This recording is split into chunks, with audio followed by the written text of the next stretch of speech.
عليه الشريفتين شربة هنيئة لا نظمأ بعدها أبدا يا رب العالمين اللهم آمين آمين آمين. السلام عليكم ورحمة الله وبركاته.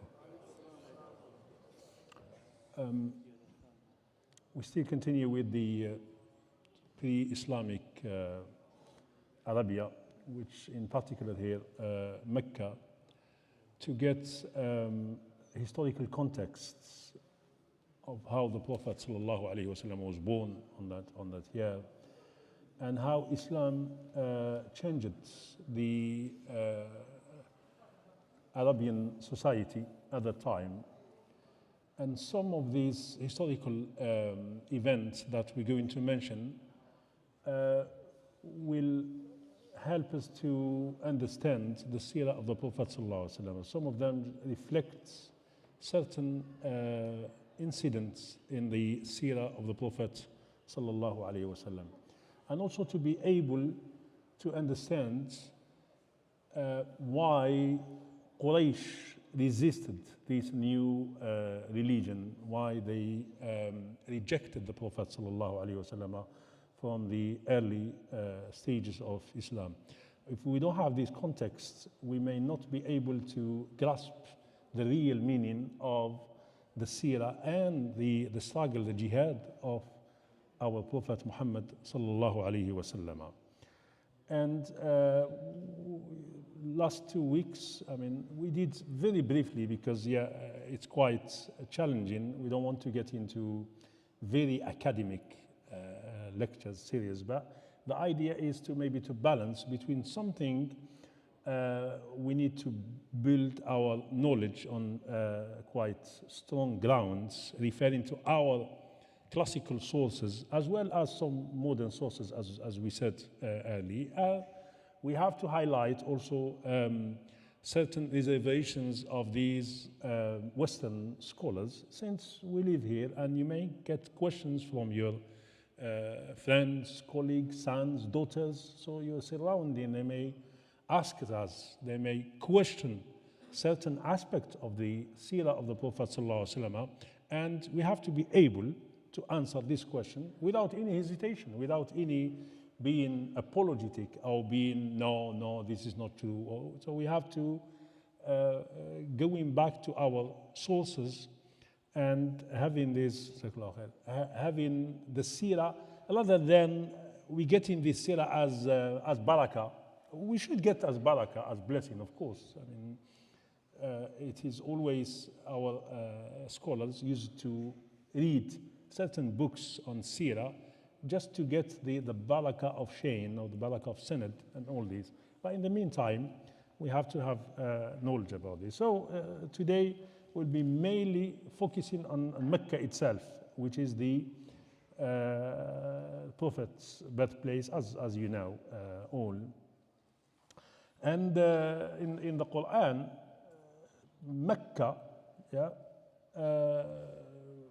and we said this many times before that Mecca was always a sacred place.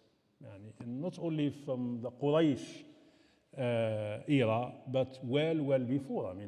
The historians, according to all those who wrote actually in the history, in our Islamic tradition, they take him back this to Adam alayhi salam, to say that Adam was the first one who built the place, this Kaaba, in Mecca. So it's very well known. It is also in, I don't want to get into this comparative religion. It is mentioned in the New Testament and Old Testament also. It's not our topic here. Before that, not in Arabic, in ancient languages, in other Semitic languages, as you can see there, the name is Maqwaraba. Maqwaraba. The Quran mentioned 3 names of Mecca. Mecca, and this is, and you may say, do we have Mecca in the Quran? Yes or no? Where is Mecca in the Quran? Anyone to give me? Mecca. We have Mecca. But it is Mecca. So Mecca, it is Mecca. This is something what they say it's in the Arabic language is ibdal, changing, when you change a letter with another letter. So in the Quran, lazib, but originally it was lazim. So it was changed meme by ba, or ba with meme. So the same thing here, Mecca and Becca.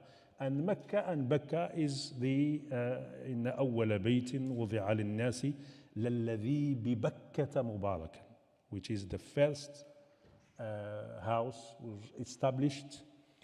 It was in the one which is in Becca, which is blessed one, للذي ببكة. So here the Arabs, they changed the meme with ba, and this is phenomenon in certain Arabic, in certain accents, in certain tribal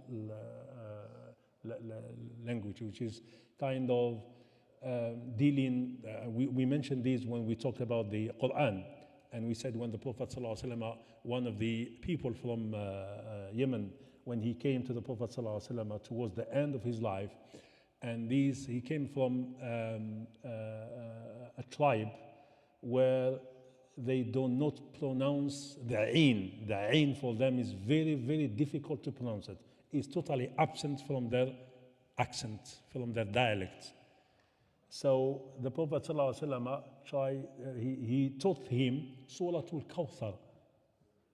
And he realized, sallallahu alayhi wasallam, that this man cannot pronounce ain.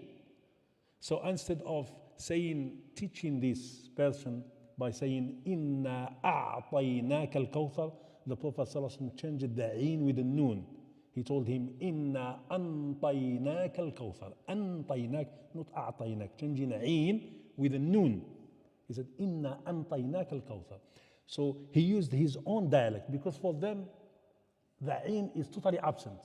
Instead of ain, they use noon. So if they want to say a'lam, they say anlam. If they say arba'a, they say arbana. So they change the ain with noon. So that's something you may find it within the Arabian Peninsula. And this is when we talk about this a lot when we talk about al-ahruf al-sab'a, the 7 ahruf. I don't want to get into this. So this is why Mecca and Becca, but Quran used Becca. And here, again, Al-Quran is using the old dialect of the Arabs. Yeah, in this, we mentioned these many times. So not main the main bulk of the Quran, it is in Lughat Quraysh, but we do have certain words not with the language of Quraysh, the dialect, the accent of Quraysh. An alternative word for this is al-Qura, لِتُنذِرَ الْقُرَى وَمَنْ حَوْلَهَا. And so some of them, they translate this as the mother of the cities. Well, not the mother of cities, the main city. The main city here is like al-Quran, the mother of the Quran, al-Fatiha. It's quite not good translation to convey the meaning, which is the essence of the Quran. It's not al-Quran. I mean, I find this quite, maybe an English speaker cannot grasp the meaning if you tell this person the mother of the Quran. But the essence of the Quran, yes, because it is the essence of the Quran. It is the most important surah in the Quran. هي القرآن والسبع المثاني الذي أوتيت. And this is the most important قرية, the most important city in the Arabian Peninsula is Mecca, and was Mecca, and still now, of course, one of the, not with Medina and Al-Quds, Jerusalem, and Palestine. These are the 3 main cities in the Muslim world nowadays. نسأل الله أن يفرج عن أهلنا في فلسطين إن شاء الله. May Allah make it easy for them. So al-Qura, that's another. According to our historians, Muslim historians, because I'm not going to mention here the Western approach, because some of them, they went to the extreme. They denied that was a place called Mecca, and all these is kind of his stories, like 1,000 Nights and Nights, they made up these stories, the Prophet ﷺ, and the historians made the story, but it was there, it was there. So we said this last time, it was controlled by Jurhum. It was controlled first, we said last time, there was no tribe in Mecca, the only two persons, they used to live there, Hajar, the wife of Ibrahim alayhi salam, and his son Ismail, and that's it. For according, again, we don't have something authentic here, but they said for about 12 years when when Ismail alayhi salam reached the year 12, some of them said 10, Jurhum, this tribe, they came, they passed over, and they realized that they saw some birds going around. They guess there is a water there, so they headed to the place. And then Jurhum was, of course, a tribe, one of the main tribes at the time. And Ismail, we said, took the Arabic language from them. So his first language wasn't Arabic, of course, it's Aramaic and all these ancient languages. And then, because of the corruption that Jurhum spread in Mecca, in the Haram, Khuza'a came later on, which is this, as you can see this, Khuza'a. I'm mentioning this name because you will see how this correlation happened between Quraysh and certain tribes, because this is important. Jurhum is gone, but Khuza'a, he will play a great role later on in the Sirah of the Prophet ﷺ, and we will remember this. So take some names. Khuza'a, and then they decided to divide certain services, we said, in the Haram. Then after Khuza'a, we have Quraysh. Khuza'a gone, and then Quraysh. And then Quraysh settled in Mecca till today. So till today, Quraysh is there. If you can see these, the first, controlled by Jurhum and then by Khuza'a. One of the main figures in this, in the history of Mecca, was Qusay ibn Kilab. Qusay ibn Kilab, who is actually one of the grandfathers of our Prophet sallallahu alaihi wasallam. Again, you still need to memorize the lineage of the Prophet sallallahu alaihi wasallam. Again, to be able to allocate these tribes. And when we talk about certain tribes, we always referring to the grandfathers of the Prophet. So Qusay was a leading figure in the history. Yeah, Sheikh, it's okay. In the history of Quraysh. Qusay, what he did, he established a cabinet. He established a cabinet.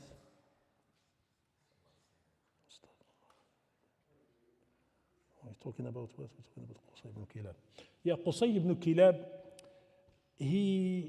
he was the one, if you can say this, he was someone with political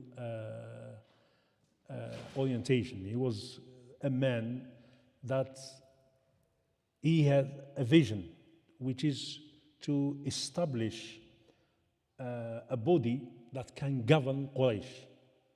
It was a very clever man, and he thought that without a body that can govern this particular city, which is from that time, the Hujjaj, those who used to come to the Hajj, the pilgrimage, and remember, Hajj was from the time of Ibrahim alayhi salam. Well, it didn't stop at all. It didn't stop. So for centuries and centuries, the Hajj was there. Even the Arabs, they used to come to this. It's not something that Quran or Islam actually brought it, or just Quraysh. It was since Ibrahim alayhi salam. You know the famous hadith when he built the Kaaba, and Allah subhanahu wa ta'ala, Jibreel came to him and he told him to announce, to call people to come for Hajj. And Ibrahim asked, how can people hear me? I'm here in a valley, in the desert. No one was there except him and Ismail and his son. He said, Ya Ibrahim, alayka al-adhan wa alayna al-balagh. It is for you to do the adhan of Hajj, and for us as Jibreel alayhi salam to convey this message. And according to this hadith, which is Hasan hadith, that everyone in the earth, in the globe, heard the adhan of Ibrahim alayhi salam. So, and from that time, all the tribes in the Arabian Peninsula, they used to come to this. So Qusay thought we need to have a place that can bring Quraysh together. So he decided to build something like in contemporary a cabinet. And he built a house for these next to, not far from Al-Kaaba, and he called Darun Nadwa. Darun Nadwa. It was very famous. And in this place, قالوا لا يقطع أحد أمرا إلا في دار الندوة. Even if someone wants to get married, if there is treaty that they're going to sign, if there is a problem they need to discuss, if anything related to the social affairs in Mecca, political affairs, anything, they need to discuss this in Darun Nadwa. And Darun Nadwa, it was till the time of the Umayyad, of Muawiyah radiallahu anhu, when he bought it himself from one of the tribes of Quraysh, and then it was demolished. Yeah, but it was still till year 63, I guess, of Al-Hijrah. So it was there all the time. So Qusay united all these tribes and established this permanent settlement there. When we talk about, this is something we need to know, which is the two difference. When we talk about Quraysh, we talk about two types of Quraysh.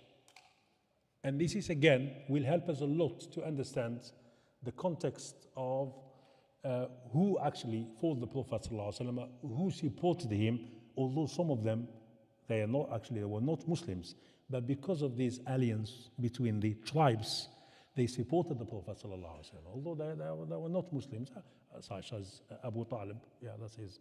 So we have two types. We have distinguished between Quraysh al-Bitah.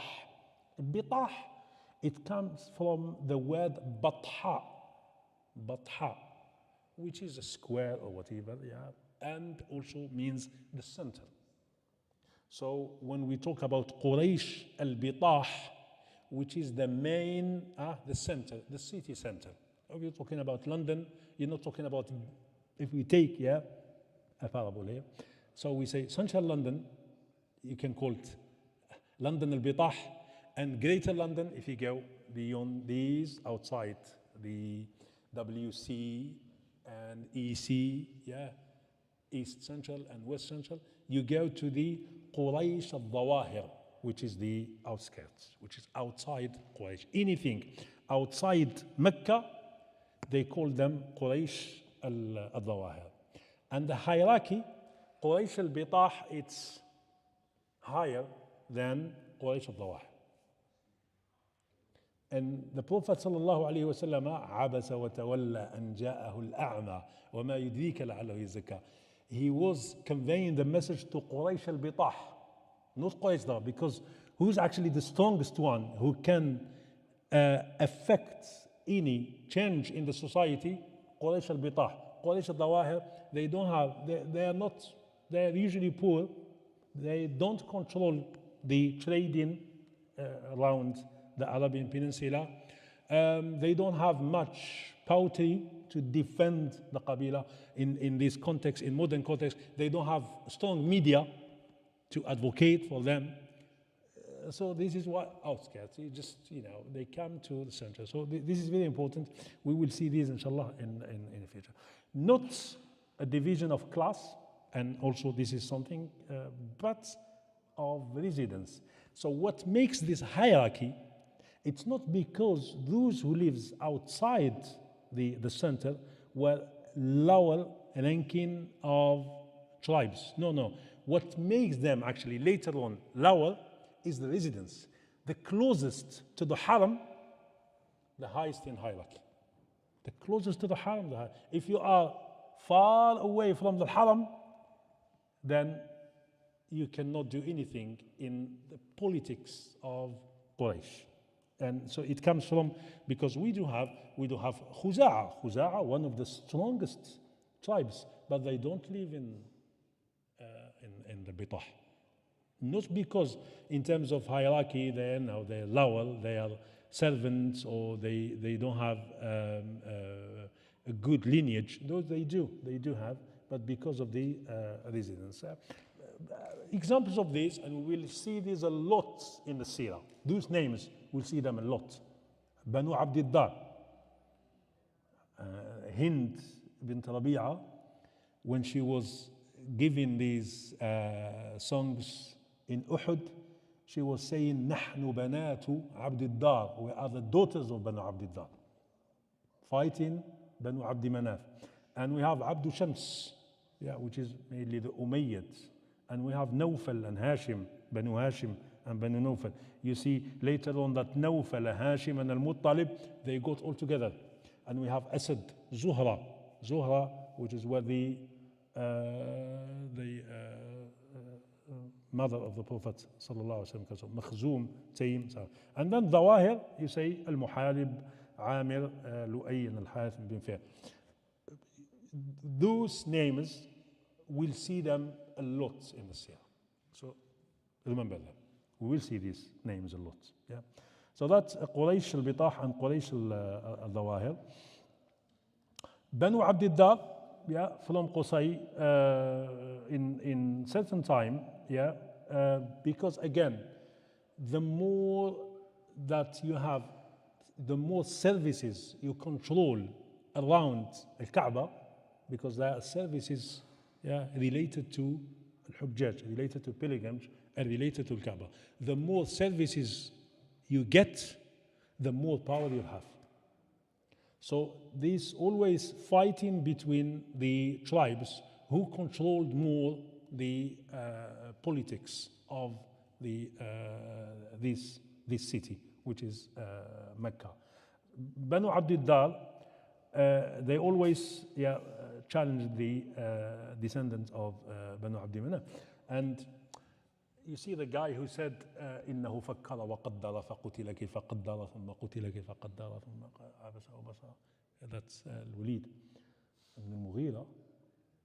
Al-Walid ibn al-Mughira, when Abu Jahl rejected the message of the Prophet ﷺ, and he highlighted an important thing here, Abu Jahl, and we come to this inshallah, but just to give you an example here, he highlighted something important, Abu Jahl. Abu Jahl, he denied, he said, this is not Prophet. And they told him why. Look what he answered actually. Well, he didn't say that, well, what is his proofs? He said, أطعمنا فأطعموا. We provided the Hujjaj with the food, and they did. Who they did? Banu Abdi Manaf. So he talked about these hierarchy, the tribe of the Prophet ﷺ, and as we competing in Mecca. Who ruled Mecca? He said, أطعمنا فأطعموا. We provide the Hujjaj with food, and they did the same. وسقينا فسقوا. And we provide them with water, and they did. And he listed many things. They did, we did. They did, we did. وقالوا فينا نبي. من أين نأتي لهم بنبي? And they said, we have a prophet among us. Where can we get prophet for them? We cannot get prophet. So here, Abu Jahl, he wasn't denying these because of the religion, or he used his, no, he's out of arrogance. We competing These tribes were competing together for years and for decades, for centuries together. حتى كنا كفرسي رهان. Looks like those, we are equal here. And then who's going to win actually the race?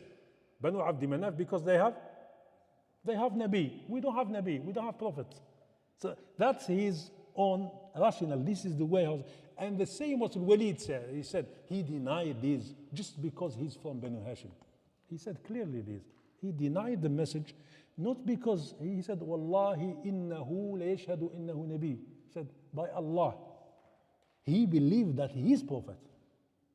ولكن لأنه من بني هاشم. But because he's from Bani Hashim, then he denied the message. Within this also, within the Mecca and within the tribes, we will see two terms. We'll hear them a lot in the Sirah, and we read them a lot. Al-Mutayyabun. Al-Mutayyabun, which mainly the tribes of the Prophet sallallahu alaihi wasallam, plus Asad and Zuhra, which is related to his mother. So Abdul Manaf, Asad, Zuhra, Taym, Al-Harith ibn Fihr. They call them Al-Mutayyabun. Why the Al-Mutayyabun? Because they got together. Something happened we'll mention this later on. An incident happened, and they called each other. So we have to establish an alliance together. We got together to protect ourselves, and they put their hands together, and the auntie of the Prophet sallallahu alaihi wasallam, Safiya, she brought a tib, perfume, and she put tib on their hands. That's really called al-mutayyabun. It comes from a tib, perfume, misk. So she puts misk. So they call them al-mutayyabun. And then the second part, which you will see this a lot also, Ahlaf, Abdul Dar, Makhzum, Sahm, and those who were always against the Prophet sallallahu alaihi wasallam until Fath Makkah.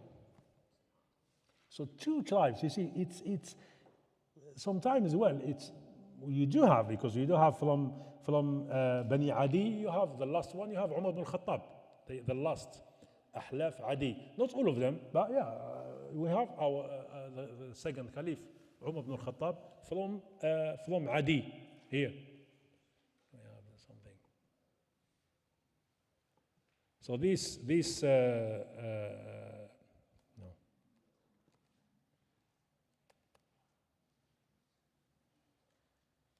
And so, because of this incident, so they got together, and okay, we have alliance together. Some two, again, you take the contemporary situation, you may call them two parties, two main parties. So you have Al-Mutayyabun versus Al-Ahlaf. One main incident happened before the prophethood of the Prophet sallallahu alaihi wasallam. Hilf al-Fudul is around 605. Hilf al-Fudul. What's this hilf about? Yeah.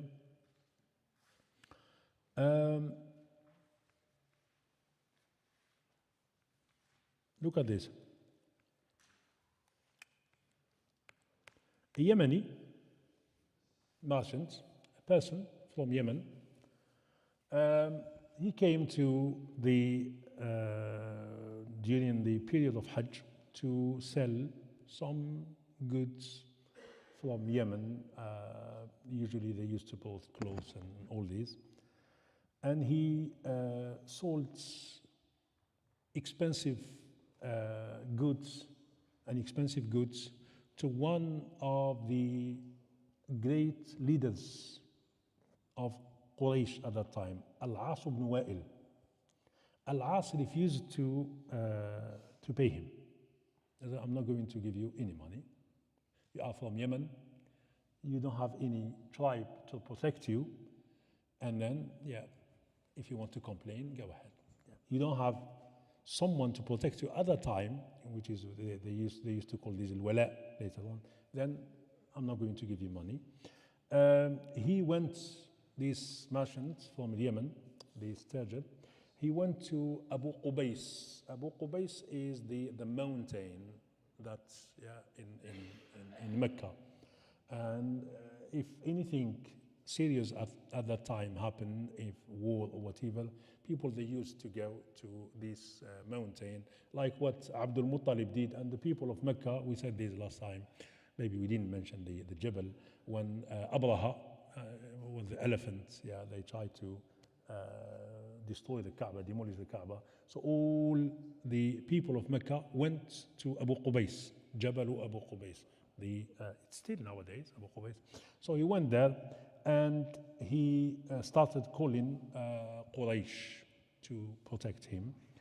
Zubayr ibn Abd al-Muttalib, yeah, which is from, who's Zubayr ibn Abd al-Muttalib? Prophet's uncle, yeah, good morning. His prophet, he is Ibn Abd al-Muttalib, which means he's the uncle of the Prophet sallallahu alaihi wasallam, one of the seniors, uncles of the Prophet sallallahu alaihi wasallam. And Zubayr brought the leaders of Quraysh, which these people actually here, yeah, al-Mutayyabun.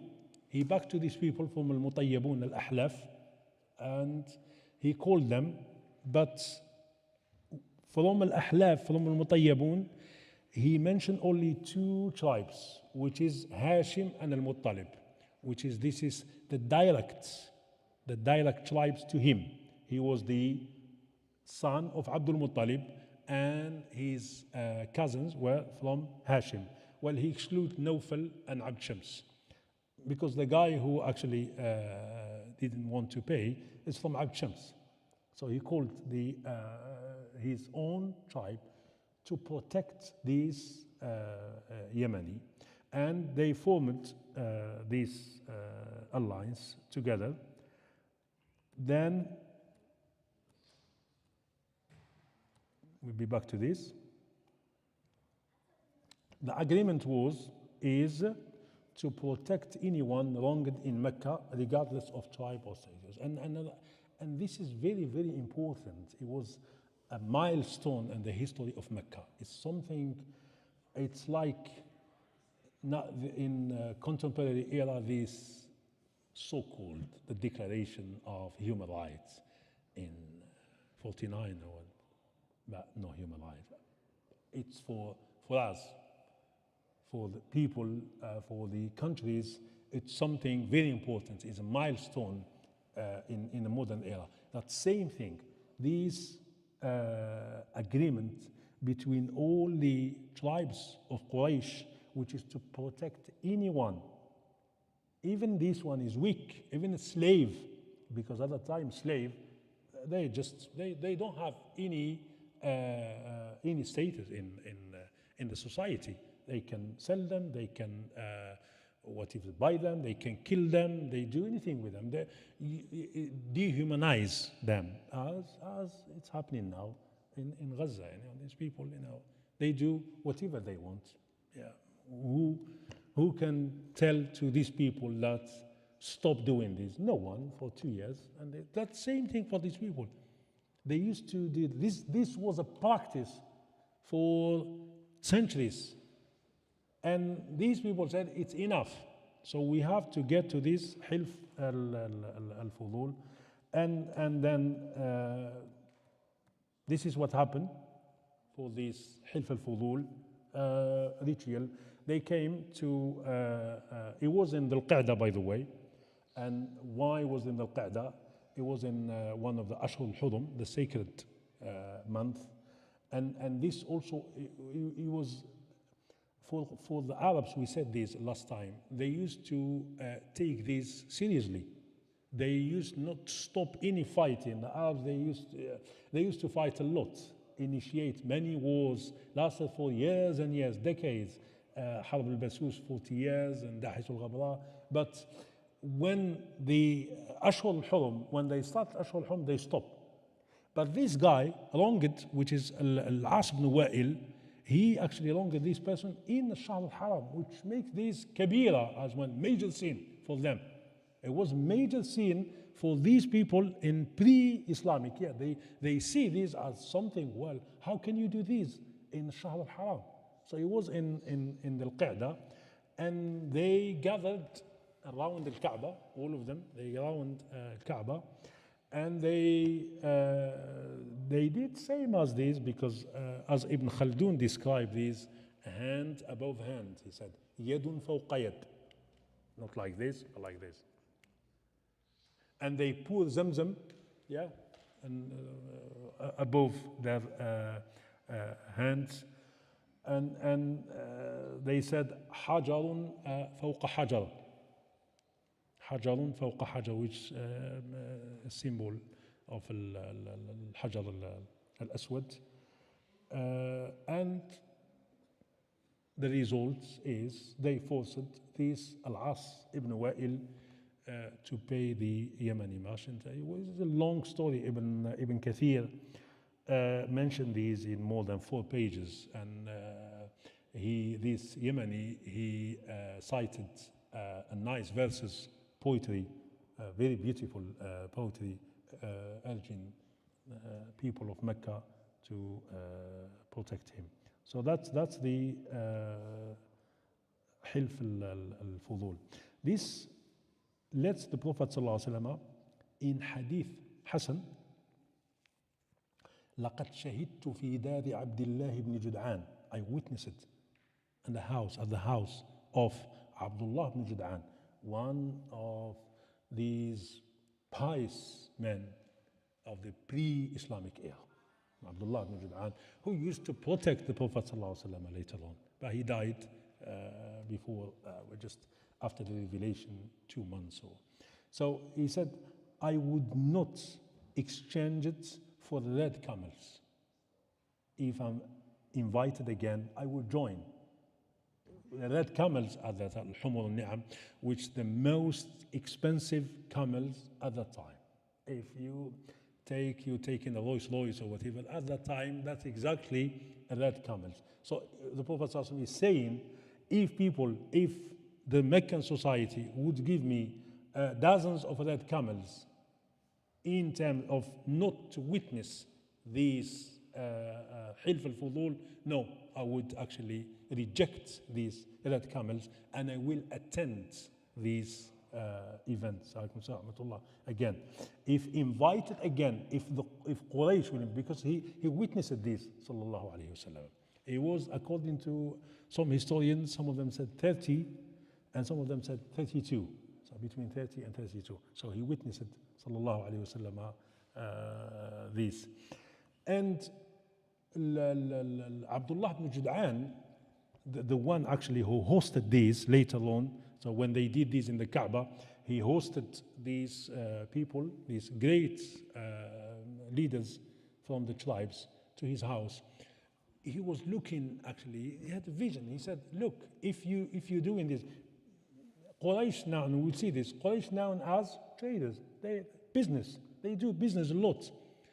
And then if there is no safety, if someone from Yemen would be sure that they come with their goods and they cannot find security here and safety, they don't come to you. So he took actually from a business perspective. He said, yeah, we have to protect the city. And this is what it restored Quraysh reputation as Ahlullah. This is how the Arabs, they used to call Quraysh, Ahlullahi, the people of God, the people of Allah, because they used to be as those who protect the legacy of Ibrahim alayhi salam. But since there was actually a huge corruption among these leaders, it led this Al-As ibn Wa'il, who was one of the great leaders of Quraysh, to refuse to pay the guy. So they restored this reputation and protected the oppressed individuals. And Prophet ﷺ, it wasn't actually the first time which he praised sallallahu alaihi wasallam as some practices of al-jahiliyyah. And this is something we need to understand clearly. I didn't have time to elaborate on this. We say it is al-jahiliyyah, it's ignorance. But we should not take this as a complete ignorance. This is totally wrong. Because in one, the famous hadith, the Prophet ﷺ, what he said, إِنَّمَا بُعِثْتُ لِأُتَمِّمَ مَكَارِمَ الْأَخْلَاقِ. I was only sent to complete the good manners. To complete what? To complete something nearly full. I cannot say if I have this empty, do you say to complete it? No, to fill it. But if I have it till here, so I'm just, I need to complete this to fill it, so it's a little. So all these actually good values in the Arabian Peninsula. And this is why Allah subhanahu wa ta'ala chose them. Because so the assumption that it was jahiliyyah, complete ignorance, as unfortunately it's misunderstanding of the term itself. So al-jahiliyyah in some aspects, but in other aspects, no.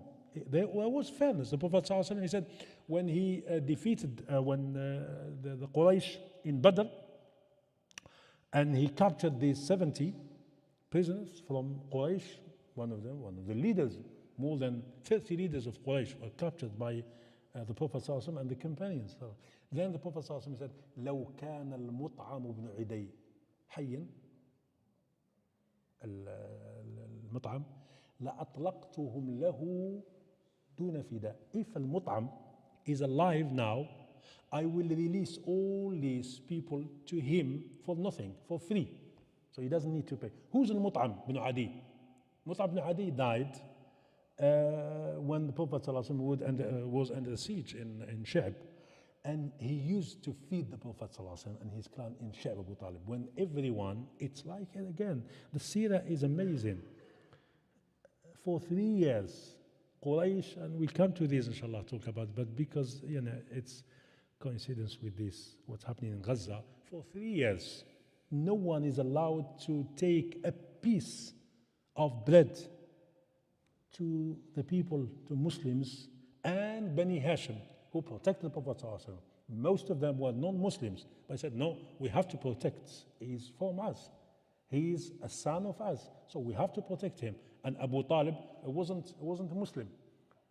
For 3 years, until they said they eat حتى أكلوا أوراق الشجر, until they ate the leaves of the trees. The leaves of the trees. He said, وَكُنَّا نَسْمَعُ بُكَاءَ أَوْلَادِهِمْ.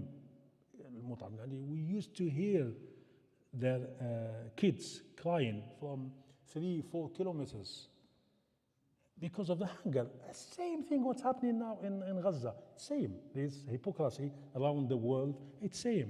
Wherever you go, to the east of the world, it's something happening again and again. This is why we have to revive the seerah of the Prophet ﷺ. To look back. لَقَدْ كَانَ لَكُمْ فِي رَسُولِ اللَّهِ أُسْوَةٌ حَسَنَةٌ. What is uswa in Arabic? What is in English? Role model. Look, the Quran here used uswa. In Arabic, it's qudwa. But Quran did not use qudwa. A good example, you can say qudwa, you can say uswa in Arabic. So to simplify this, we say there are synonyms. We don't have synonyms in Arabic, but let's say synonyms. So whether you say qudwa or uswa, it's same. A good example. But Quran used uswa. Why uswa? Uswa, it comes from asa, from sadness. Qudwa there is a positive thing, but uswa, there is a negative, not a negative way, a negative aspect of this. Because if you look at his life, sallallahu alaihi wasallam, most of his life sadness. Most of his life sadness. If you think that you lose a daughter, a son, the Prophet ﷺ lost all his daughters, all his sons, except Fatima radiallahu anha. If you think that the Prophet ﷺ, no one had, he His life was sadness, sallallahu alaihi wasallam, but he was a smiley, sallallahu alaihi wasallam. He said, كان أكثر تبسما. So that's the legacy of the Prophet sallallahu alaihi wasallam. This is something we need not to read the Sirah as Sirah. No, we have to revive the Sirah. Same thing when we read the Quran, we shouldn't read this mechanical reading. The same thing, it's happening to us Muslims now. We read the Sirah as mechanical reading. Well, we know the event, historical. Sirah is not history. Sirah is a role model, is a uswa. And in what uswa? In what role model? In this sadness that the Prophet ﷺ had during 63 years of his life. If you think that you have a mother, you have a father, he was orphan, sallallahu alayhi wasallam, and we see this. But think about this. So this is when the Prophet sallallahu alayhi wasallam remembered what al-Mut'am ibn Adi did. In al-Mut'am, we don't have Mut'am at this time. We don't have Mut'am ibn Adi during this era that can take lorries and take airplanes to Gaza and take food to them. Al-Mut'am ibn Adi, he used to take camels and no one can tell him no. Because he said, no, I have to take food to Banu Hashim, to Muhammad wa sahbah, to Muhammad and his companions, to Muhammad and his people. He is a human being. I cannot see these people dying out of hunger. So he used to take camels full of food to the ship, to the valleys of Bani Talib, where the siege happened. So the Prophet ﷺ remembered what this man did. He said, if he's alive today, I will release all these people for the Mut'am ibn Adi. Briefly, this is a timeline. Maybe, I think we have to finish now. So if you can see, this is the 200 common era till the Hilf al-Fudul. You can see that control of Jurhum, it's here actually in around 300 and Khuza'a around 400 took control of Mecca, and Qusay ibn Kilab became one of the main figures, main of the leaders who actually turned Mecca into a proper city that you can govern the tribes. Division happened between al-Bitah and al-Zawahir, as we mentioned, around 600. Conflict happened between al-Mutayyabun and al-Ahlaf. So they used to get together, and then something happened between. And then Hilf al-Fudul happened around 630. So when Prophet was about 32 years, 35 years. Something important we need to mention also is Quraysh is very well known for trading, for tijara, business. And this is why they didn't want to get rid of the idols, the asnam, because they said the idols, the asnam for us is business and religion. Which doing trading with this. Those who used to make the idols, they used to get a very good money out of these. They have رحلة الشتاء ورحلة الصيف, as in Surah لإيلاف قريش إيلافهم رحلة الشتاء والصيف, the winter and the summer. And again, we'll come to these when the Prophet ﷺ participated in one of these with his uncle, and he met this Bahira. This is why we mention these things, because it reflects some events in the Sirah. Remember this, the last one, the War of Al-Fijar. It's a war between the Arabs. There are actually 5 wars, but remember this name, Fijar. We will mention this in the future, inshallah. Wassalamu alaikum. We'll stop here. We have 10 minutes before. If you have any question regarding this, otherwise we can. Uswa. Uswa comes from Asa, as we said. Asa, which is sadness, grief. Yeah, and this is why Quran, لقد كان لكم في رسول الله أسوة حسنة, or إسوة. It can be أسوة حسنة, it can be إسوة حسنة. So you have two different قراءات, الأسوة أو الإسوة. And the Quran here, even for Ibrahim, لقد كان في إبراهيم والذين معه, same أسوة and إسوة. And we said the rationale behind this, why the Quran is using uswa rather than qudwa, which conveying the same meaning, because uswa, it carries sadness, it carries the grief that the Prophet ﷺ experienced in his life. And if you look even at the context of this Iswatun Hasana, you will find it in hardship, in the surah itself. A lot of hardship in the surah. If you read the surah, لقد كان لكم في رسول الله من كان يرجو الله واليوم وذكر الله كثيرا ولما رأى المؤمنون الأحزاب قالوا هذا ما وعدنا الله وصدق. In Surah Al-Ahzab, what is Surah Al-Ahzab? Surah Al-Ahzab, when it started with يا أيها النبي اتق الله, first thing. Is it easy to have a taqwa? Huh? Very hard.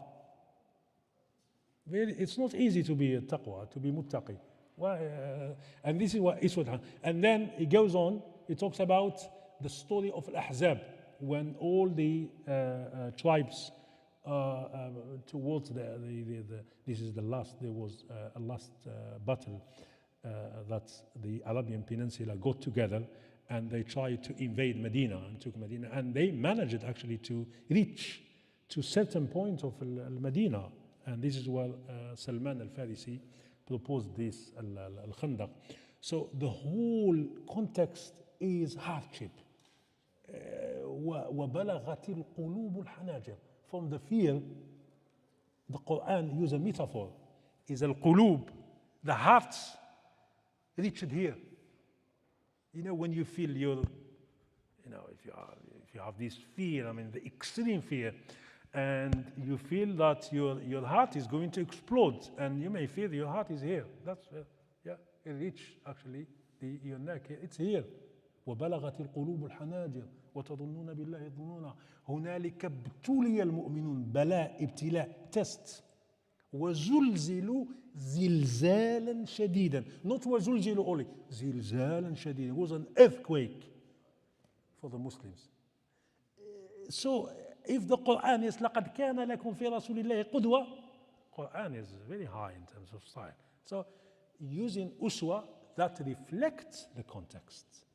And it is, of course, reflect the context of the Prophet ﷺ. يعني, subhanallah, whenever you read the Sirah, it's mainly sadness. But there is always hope there. When you read it, you always cry. Even in every single event in the Sirah, you see how the Prophet ﷺ suffered. Subhanallah, and I'm sure you read the Sirah, all of you. But again, here the idea is to reflect on this, to reread the Sirah again, to see what can we get from the Sirah of the Prophet. So yeah, it is uswa for us. Yeah, and sallallahu alaihi wasallam, since his childhood till he left, and even subhanallah his grandsons, later on what happened to them, it's sadness. It's sadness. His grandson Zayn al-Abidin ibn Ali, the son of al-Hussein, they said كان رجلا بكاء, he used to cry a lot. وكانت عليه مسحة حزن, when you see his face, you see sadness in his face. And they ask him, why? What's happening? Why are you doing to yourself this? He said, and we conclude with this if you don't have questions. If you don't have questions. He said, I'll be with you. Yeah. He said, يعقوب عليه السلام فقد واحدا من ولده. He lost only one from his sons, Yaqub. And he lost his sight. وأنا شهدت مقتل 70 من أهل بيتي. I witnessed the killing of 70 people from my own house. He was the only one who left from Al-Hussein when they killed him, radiyallahu anhu, alayhi salam. So this sadness actually it goes beyond the death of the Prophet sallallahu alaihi wasallam. This is what we call about uswa. Yeah. Yes. Yeah. How did they enforce the payment of the person that was killed? How did they do the enforcement? How did that happen? How did that happen? No, it was a kind of contract. Kind of contract, yeah. They have like, I mean, if you have all these leaders, they got together and they force this man, you have to pay him. Well, no way, they have to pay him. They cannot deny, say, no, I don't. Because this it may lead to other consequences, which is within the tribal. So this Al-As ibn Wa'il, he won't get a protection from other tribes. Maybe people may boycott him. Well, so he could not resist the decision of the Hilf al-Fudul. So he immediately paid back. There was not actually police or courts order. No. They decided, they got together.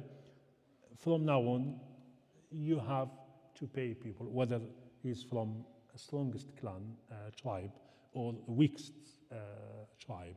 And this, and we'll finish. Again, the tribal mentality was very, very important, not only in pre-Islamic, even in Islam, even after Islam was established. And I'll give you an anecdote here, a story, and we'll finish with this. There was one of the tribes, the name of this tribe is Bahila. Bahila. One of the most neglected tribes in the Arabian Peninsula, that no one, because it was tradition that to ask you, where are you from? And you say, Ana Ahmad al-Qurashi, al-Ghamidi. So you always get a nickname from your own qabila, from your own tribe. So if it's Hashim, you say Hashimi. If you're from Ghamid, you say Ghamidi. If from Qais, you say Qaisi. If you are from Bahila, it's shame to say I'm from Bahila. It's shame. So they used to go back to their grandfather. They don't say I'm from Bahila. They say I'm from Qusay. Because it's shame to be from this. One of the great leaders who conquered Siberia and many of these Islamic lands now in Russia, it's from this tribe. His name was Qutayba ibn Muslim. Qutayba ibn Muslim al-Bahili. You can Google this. Sheikh Google will give you information about this. Qutayba ibn Muslim Bahili. Qutayba ibn Muslim Bahili, that is 120, around 120 of Hijrah. Look, a century after Hijrah. And Qutayba ibn Muslim was a leader, was Amir. He was the Amir, the governor of the Samarkand, which now in Tajikistan and also Uzbekistan, Tajikistan. He conquered these. He was the one who took Islam to these countries. He was testing this tribal hierarchy. He asked the Bedouin, he said,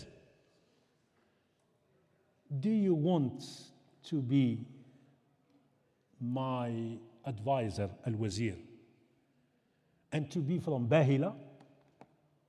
And the Bedouin, they know this hierarchy. He said, no, immediately, no.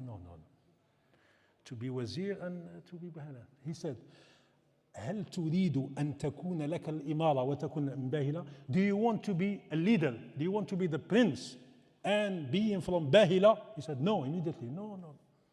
Cannot be in Bahila. He challenged him more. He said, do you want to enter Al-Jannah and you are from Bahila?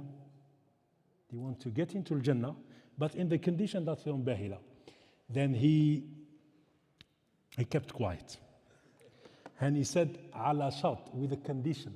He said, على شرط أيها الأمير, with a condition, our governor. He said, what is the condition? He said, على ألا يعرف أهل الجنة أني من باهلة. That the people of Jannah will not know that I'm from Bahila. So just to get in this. سبحانك اللهم بحمدك نشهد أن لا إله إلا أنت نستغفرك ونتوب إليك والعصر إن الإنسان لفي خسر إلا الذين آمنوا وعملوا الصالحات وتواصوا بالحق وتواصوا بالصبر. السلام عليكم ورحمة الله وبركاته. وإياكم.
الله أكبر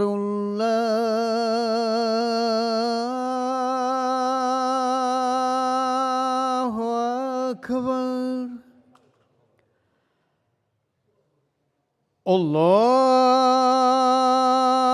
الله أكبر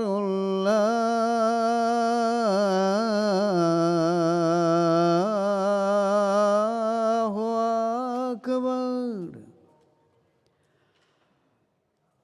أشهد أن لا